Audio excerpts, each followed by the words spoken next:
Hello மக்களே, welcome to நஸ்ருன்ஸ் abuse. நம்ம சேனலில் வந்து நான்வெஜ்ஜாக இது வரைக்கும் போயிட்டு இருந்துச்சு. ஸோ வெஜிடேரியன் வந்து பண்ணலாம் அப்படின்னு ஒரு ஐடியா. அதனால் முதல் தடவையாக வந்து பார்த்திங்கன்னா பியூர் வெஜிடேரியனை செய்யலான்னு சொல்லி நாங்கள் செலக்ட் பண்ணியிருக்கிறது தான் கீரை. ஸோ இன்றைக்கி வந்து கீரை தான் வந்து எங்கள் கிச்சனில் ஒரு ஸ்பெஷல். இந்த கீரை என்னென்னு பார்த்திங்கன்னா அரைக்கீரை வாங்கியிருக்கோம்.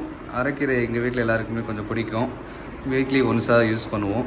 இதை வந்து கடைஞ்சி கீரை குழம்பா, அதுக்கு தொட்டுக்க நம்ம என்ன வாழைக்கண்டை வாழைக்காவும் நல்லாயிருக்கும். கருணைக்கிழங்கு வாங்கி மீன் மசாலா போட்டு அப்படியே ஃப்ரை பண்ணி மீன் டேஸ்ட்டில் சாப்பிடுவோம். பசங்க எல்லாருக்குமே எங்கள் வீட்டில் பிடிக்கும். ஸோ அந்த கீரையை இன்றைக்கி செஞ்சிடலாம்.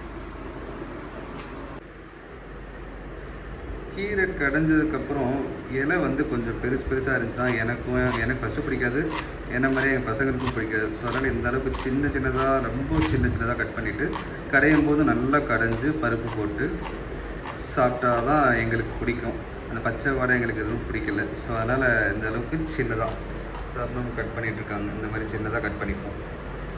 எங்கள் வீட்டில் க்ரீன் கலரில் எது இருந்தாலும் பிடிக்கவே பிடிக்காது யாருக்குமேவும்.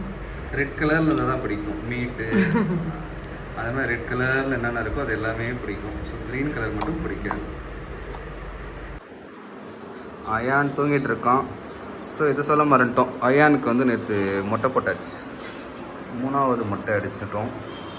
ஸோ சால் வச்சுட்டு அவர் படுத்துட்ருக்காரு. இந்த டைமில் தான் லஞ்சு செய்கிறதுக்காக எங்களுக்கு டைம் ஒதுக்குவார். ஸோ அந்த டைமை யூஸ் பண்ணி இப்போது குக்கிங் பண்ணிகிட்ருக்கோம். ஏன் இருக்குது கீரையை வந்து அலசி எடுத்துக்கலாம். கீரையில் மண்ணாக இருக்கும்ல, நம்ம கொத்தமல்லி புதினா அலசுகிற மாதிரி கீரையும் தண்ணியில் அலசி எடுத்துட்டோன்னா அந்த மண்ணெல்லாம் போயிடும். கொஞ்ச நேரம் இந்த மாதிரி தண்ணியில் போட்டு ஊற வச்சோன்னா அந்த மண்ணெல்லாம் போய் அடியில் கொஞ்சம் செட்டில் ஆகிடும். அதுக்கப்புறமா கீரையை மேலாப்பில் எடுத்து மறுபடியும் வாஷ் பண்ணிக்கலாம். ஆல்ரெடி எல்லாருக்குமே தெரியும். இதெல்லாம் புதுசாக பண்ணுறவங்களுக்கு ஒரு சின்ன டிப் தானே. அந்த கீரை செய்கிறதுக்காக நான் வந்து பருப்பில் சேர்த்து வேக வைக்கும் போதேவும் பூண்டு சேர்ப்பேன். ஸோ நான் வந்து ஒரு 5 பல் பூண்டு எடுத்துருக்கிறேன். அந்த பூண்டை வந்து நான் இப்போ கட் பண்ணிக்கிறேன் பொடியாக.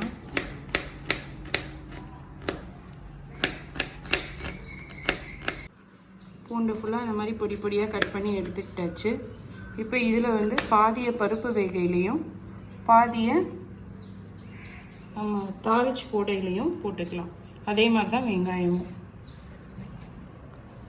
கீரை கடைஞ்சிட்டு நான் சொன்ன மாதிரி அந்த கருணைக்கிழங்கு வாங்கி மீன் மசாலா, நம்ம மீன் ஃப்ரைக்கு என்ன போடுவோமோ அந்த மசாலாவில் ஒரு 1/2 hour ஊற வச்சுட்டு அதை நம்ம தோசைக்கல்லில் போட்டு ஊற வச்சு சாப்பிட்டு பாருங்கள். சூப்பராக இருக்கும். கீரைக்கும் ஃப்ரை பண்ணி அதை ஊற வச்சுட்டு அதுக்கப்புறம் ஃப்ரை பண்ணி சாப்பிட்டு பாருங்கள். சூப்பராக இருக்கும். நான் சொன்ன மாதிரி பாதி வெங்காயம் பருப்பு வேக வைக்கும்போது, மீதி வெங்காயம் தாளிக்கும் போது அதையுமே நான் பொடியாக கட் பண்ணி எடுத்துக்கிறேன். ஒரு வீட்டில் கீரை ஒரு மாதிரி கடைவாங்க. இந்த தடவை எங்கள் வீட்டில் எப்படி கடையிறோம் அப்படின்ற ஸ்டைலில் பாருங்கள். முஸ்லீம் வீட்டில் கீரை எப்படி செய்கிறாங்கன்னு பாருங்கள். முஸ்லீம் வீட்லேயுமே ஒரு வீட்டில் ஒரு மாதிரி தான் செய்கிறாங்க. எங்கள் அம்மா ஒரு மாதிரி செய்வாங்க, என்னோடய மாமியார் இன்னொரு மாதிரி செய்வாங்க. தக்காளி வந்து சின்ன தக்காளியாக 3 தக்காளி எடுத்துருக்கிறேன். இப்போ இதை வந்து நான் என்ன பண்ண போகிறேன்னா, சும்மா 2-3 கட் பண்ணி மிக்ஸி ஜாரில் போட்டு பல்ஸில் போட்டு எடுத்துக்கிறேன். ரொம்ப நைஸாக கட் பண்ணக்கூடாதா? இல்லை, எப்படியும் போடலாம். இப்போ லேட்டஸ்ட்டாக தான் இந்த மாதிரி கட் பண்ணி போட்டுட்ருக்கிறேன். லைட்டாக பல்ஸில் போட்டு எடுத்துடுறேன். ஏன்னா கீரை சாப்பிடும்போது எல்லாத்தையும் தூக்கி தனியாக வச்சுருவாங்க. எங்கள் வீட்டில் கீரை யாருக்குமே பிடிக்காது. எதுவுமே டிஸ்டர்ப் ஆகி அந்த கீரையை சாப்பிட்றதே இவங்க ஸ்கிப் பண்ணிடக்கூடாதுன்றதுக்காக தான் இந்த மாதிரிலாம் பண்ணிருக்கேன். இதை பல்ஸில் போட்டு எடுத்துக்கலாம். தக்காளியை, வெங்காயமும் பூண்டும் பாதி பருப்போடு சேர்த்து வேக வச்சுக்கலாம். மீதியை தாளிக்கும் போது போட்டுக்கலாம். அயானோட விளையாட்டு பொருள் இங்கெல்லாம் வந்துருக்கு. தண்ணியில் கொஞ்ச நேரம் கீரையை போட்டு ஊற வச்சுருந்தோம். இப்போது அதை அப்படியே மேலாப்பில் எடுத்துக்கலாம். மேலாக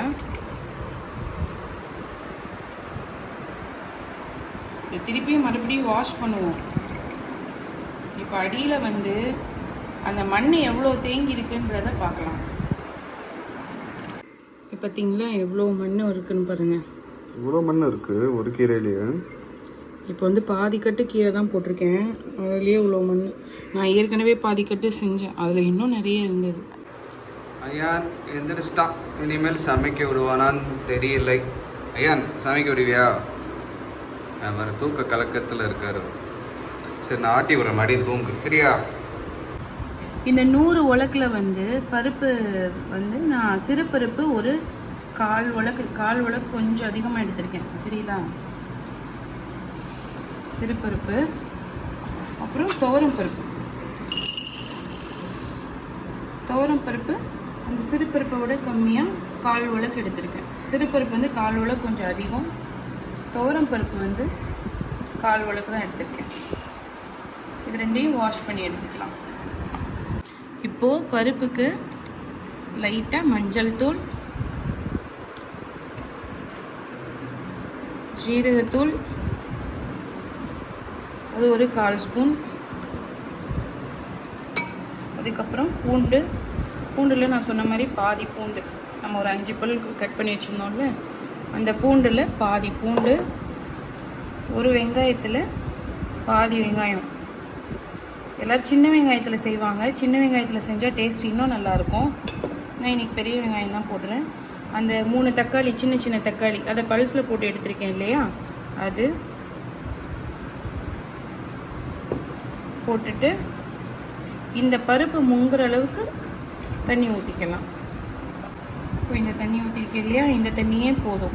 கீரை போட்டுட்டு அதுக்கப்புறம் தண்ணி ஊற்றணுன்னா தண்ணி எவ்வளோ ஊற்றிருக்கோன்னு சொல்லி புதுசாக செய்கிற நம்மளுக்கு வந்து தெரியாமல் போயிடும். அதனால் ஃபஸ்ட்டு பருப்பில் வந்து தண்ணி ஊற்றிடுங்க. ஊற்றிட்டு அது பொங்காமல் இருக்கிறதுக்கு எண்ணெய் சேர்த்துக்கோங்க. சும்மா 1 ஸ்பூன் 1.5 ஸ்பூன் எண்ணெய் போட்டிங்கன்னா போதும். அதுக்கப்புறமா க்ளீன் பண்ணி கட் பண்ணி வச்சுருக்க கீரை,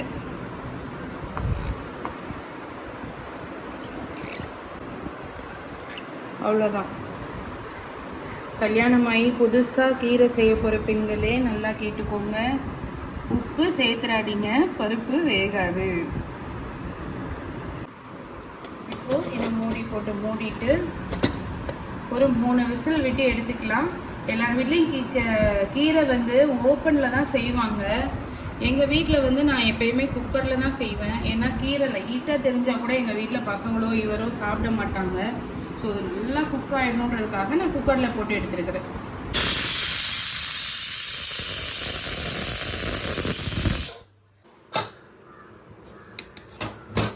பருப்பு வெந்து வச்சு ஓப்பன் பண்ணி பார்ப்போம். நல்லா வந்துடுச்சு பாருங்கள். இங்கே பாருங்கள், பருப்பு கீரை எல்லாமே நல்லா வெந்துடுச்சு. இப்போ இதை வந்து நான் ஆல்ரெடி கட் பண்ணி போட்டிருக்கிறதுனால இதை லைட்டாக அப்படி கிண்டுனேன் அப்படின்னாலே எல்லாமே மசிஞ்சு வந்துடும். இதே நம்ம கட் பண்ணாமல் போட்டோன்னா பருப்பு மட்டும் இருக்கும் இல்லையா, அதை வச்சு நல்லா கடைவாங்க. இது குக்கரில் போட்டு அதை பொடியாக கட் பண்ணி போட்டு வேக வைக்கும்போது நல்லா வெந்து வந்துடும். தனியாக பருப்பு மற்ற வச்சு கடையணும்லாம் அவசியமே கிடையாது. இப்படி பண்ணாலே நல்லா மசிஞ்சிடும். இதில் வந்து என்ன பண்ணலான்னா உப்பு நம்ம இப்போ சேர்த்துப்போம். உங்களுக்கு தேவையான அளவு உப்பு சேர்த்துட்டு கடைஞ்சிடலாம். கடைஞ்சிட்டு இப்போ தாளிச்சு இதில் போட்டோன்னா முடிஞ்சது, கீரை கடையல் ரெடி. நம்ம தண்ணி வந்து கரெக்டாக அளவாக வச்சுருந்தோம் இல்லையா, கரெக்டாக பருப்பு முங்குற அளவு மட்டும்தான் வச்சுருந்தோம். அப்படி இருக்கிறதுனால தான் இப்படி நம்மளால் ஈஸியாக கடைய முடியுது. இதே நீங்கள் தண்ணி நிறைய சேர்த்துட்டிங்கன்னா ஒன்று குக்கர் மூடிக்கு மேலே விசில் வரும்போது தண்ணி ரொம்ப வெளியே வரும். இன்னொன்று வந்து இந்த மாதிரி ஈஸியாக நம்ம கடைய முடியாது. தண்ணியை ஃபஸ்ட்டு தனியாக வடித்து எடுத்துகிட்டு அதுக்கப்புறமா கீரையை கடைஞ்சிட்டு அதுக்கப்புறமா அந்த தண்ணியை நம்ம திருப்பி இதில் சேர்க்கணும்.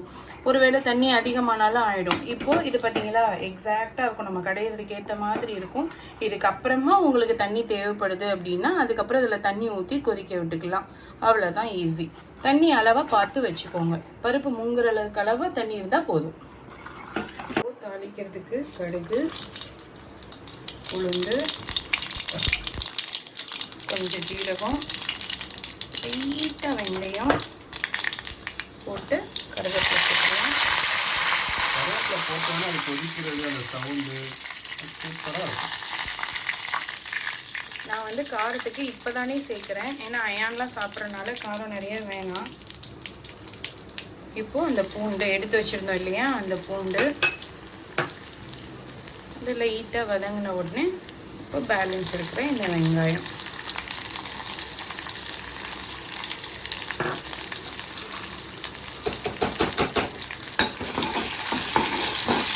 இதை தாளிச்சு அதில் ஊற்றிடுவோம்.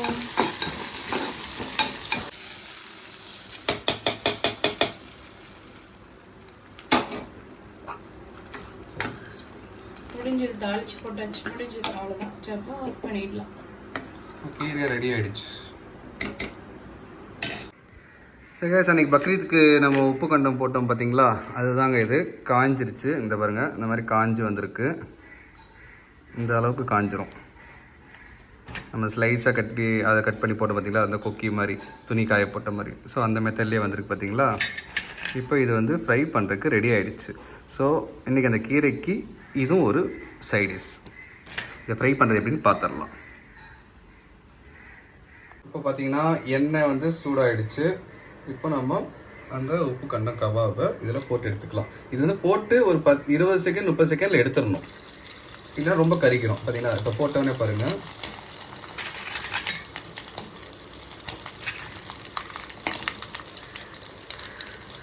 அவ்வளோதான். இப்போ போட்டு நம்ம அப்படியே லைட்டாக இந்த மாதிரி கிண்டிகிட்டே இருக்கணும். அதை ஒரே இடத்துல இருக்க விடக்கூடாது, இல்லைனா அடி பிடிச்சி ஒரு மாதிரி கறிக்கிறோம். ஸோ போட்ட உடனே எடுத்துடணும். ஏன்னு பார்த்தீங்கன்னா இப்போ நம்ம வெயிலே வந்து 3 நாளாக காயப்படணும். ஸோ அதே நல்லா ஃப்ரை ஆகி அதுலேயே ரொம்ப ஃப்ரையாக வந்துருக்கும். ஸோ இப்போ எண்ணெயில் போடும்போது இப்போ கலர் மாறும். கறிடுச்சுன்னா டேஸ்ட்டு மாறிடும். ஆமாம், கறி விடாமல் எடுத்துடணும். ஒரு அதிகபட்சமே பார்த்தீங்கன்னா ஒரு நல்லா சூடாகிற எண்ணெயில் ஒரு 20 செகண்ட் இருந்தாலே போதும், ஃப்ரை ஆகி வந்துடும். அவ்வளோதான். இப்போ நம்ம கபாபு ரெடி ஆகிடுச்சு. இவ்வளோதான், சிம்பிள். ஃப்ரை பண்ணுறது இவ்வளோதான்.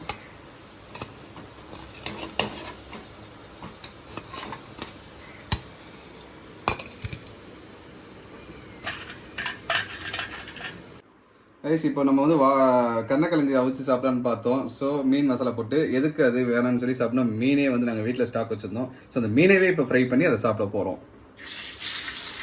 மீன் ப்ளஸ் அந்த உப்பு கண்டம், இது ரெண்டுமே கீரைக்கு நாங்கள் இன்னைக்கு சைடிஷாக யூஸ் பண்ணிக்க போகிறோம்.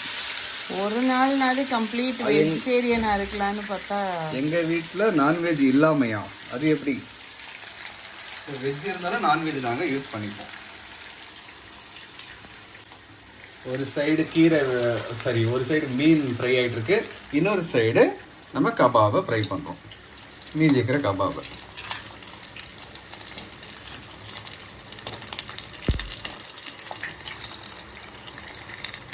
ரெண்டுமே ஃப்ரை ஆகிட்டு இருக்கு. அவ்வளோதான் கைஸ், எங்கள் வீட்டில் லஞ்ச் ரெடி ஆகிடுச்சு. சாப்பாடு, கீரை, ஃபிஷ் ஃப்ரை, கபாப் ஃப்ரை எல்லாமே வச்சு நாங்கள் சூப்பராக சாப்பிட்டோம். நீங்களும் நல்லா சாப்பிடுங்க, ஹெல்த்தியாக இருங்க. வெஜிடபிள்ஸும் எடுத்துக்கோங்க, நான்வெஜ்ஜும் எடுத்துக்கோங்க. உங்களுக்கு எது கம்ஃபர்டபுளோ அது மாதிரி நீங்கள் வச்சு நல்லா சாப்பிடுங்க. Stay healthy, stay happy. பாய்.